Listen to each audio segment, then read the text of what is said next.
বিমানে বিয়ে বাড়ির মতো খানা খেলাম। আসসালামু আলাইকুম এভরিওয়ান, কেমন আছেন সবাই? আজ আপনাদের সাথে শেয়ার করতে যাচ্ছি আমার জীবনের প্রথম travel blog, Riyadh to Dhaka. প্রায় দীর্ঘ 2 বছর পর অবশেষে যাচ্ছি প্রিয় মাতৃভূমি বাংলাদেশে। মনের ভিতর অন্যরকম এক আনন্দ আর উত্তেজনা কাজ করছে।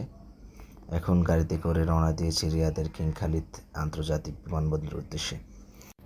সেদিন ছিল 3রা জুন, রোজ বুধবার। অনেক গরম পড়ছিল এবং আমিও নার্ভাস ছিলাম, যদিও অনেক লং জার্নি ছিল এবং আমার হাত ব্যাগে কিছু সামান বেশি হয়ে যাওয়ার কারণে একটু নার্ভাস ছিলাম। রিয়াদের এই সুন্দর চিরচেনা রাস্তাগুলো পেছনে ফেলে গাড়ি এগিয়ে চলছে। দেখতে দেখতে আমরা চলে এলাম এয়ারপোর্টের 5 নম্বর টার্মিনালে। গাড়ি থেকে নেমে লাগেজগুলো গুছিয়ে নিয়ে এবার ভিতরে ঢোকার পালা। এয়ারপোর্টের ভিতরে এসে ট্রলিতে লাগেজগুলো তুলে নিলাম। এরপরে লাইনে দাঁড়িয়ে বোর্ডিং পাস আর ইমিগ্রেশনের সকল আনুষ্ঠানিকতা শেষ করলাম এবং পাসপোর্টের সিল আর হাতে বোর্ডিং পাসটা পাওয়ার পরে মনে হলো দেশের মাটির দূরত্ব যেন আরও কিছুটা কমে গেল এবং আমি কিছু সময়ের জন্য অনেক টেনশন থেকে মুক্তি পেয়েছিলাম, যদিও আমার হাত ব্যাগে সামান বেশি হয়ে গিয়েছিল, একটু ভয় ভয় লাগছিল। এয়ারপোর্টের ভিতরে একটু ঘুরে ঘুরে দেখলাম, কিছু কেনাকাটা করছিলাম, ওটার ফুটেজ নিতে পারি নাই। এবার বোর্ডিং গেটের দিকে এগিয়ে যাওয়ার পালা। জানালা দিয়ে বাইরে তাকাতেই চোখে পড়ল আমাদের সেই কাঙ্ক্ষিত ইউজ বাংলা এয়ারলাইন্স। এই ডানাওয়ালা পাখিটাই কয়েক ঘন্টার মধ্যে আমাদের পৌঁছে দেবে স্বপ্নের বাংলাদেশে, যার জন্য আমাকে অপেক্ষা করতে হয়েছে 770 দিন। হ্যাঁ, 770 দিন আমাকে ওয়েট করতে হয়েছিল এরকম একটা মুহূর্তের জন্য।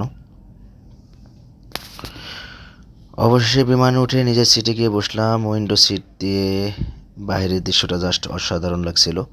ডানা ছুঁয়ে সূর্যটা যখন আস্তে আস্তে ডুবে যাচ্ছিল, তখন মনে হচ্ছিল রিয়াদের প্রবাস জীবনের আরও একটি অধ্যায় 6 মাসের জন্য আপাতত ছুটি নিচ্ছে।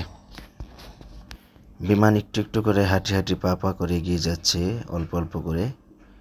স্থানীয় সময় 7টা 15 আমার ফ্লাইট ছিল, সন্ধ্যা 7টায়।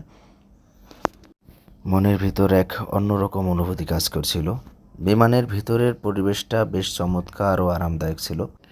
বিমান তখন আকাশে স্থিরভাবে উঠছিল, কোনো কাঁপাকাঁপি ছিল না এবং স্থির হওয়ার কারণেই কিছুক্ষণের মধ্যে কেবিন ক্রুরা আমাদের সন্ধ্যার খাবার পরিবেশন করেছিলেন।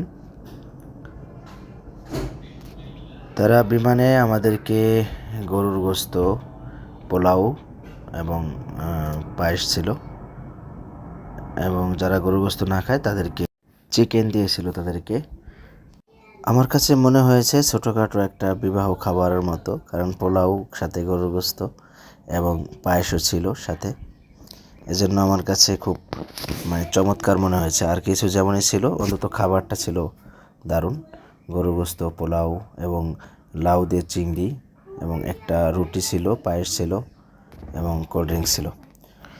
ম্যাগের উপর দিয়ে উড়তে উড়তে কখন যে সময় কেটে গেল টেরই পাইনি।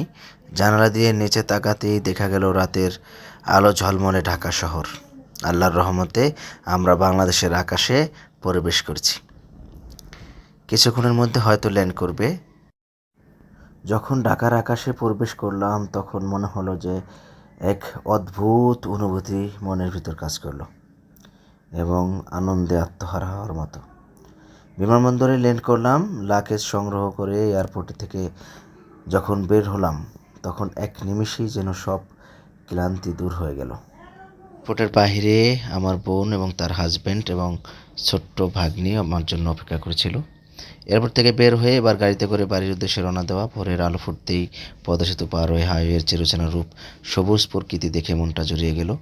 গাড়ির সামনে সিটে আমার সেই ছোট্ট ভাগ্নি বসেছিল এবং কিউট চাহনি পুরো জার্নিটাকে আরও স্পেশাল করে তুলেছিল। এই ছিল আমার প্রথম ট্রাভেল ব্লগের ছোট্ট একটা অভিজ্ঞতা। ভিডিওটি তোমাদের কেমন লাগলো অবশ্যই কমেন্ট করে জানাবে।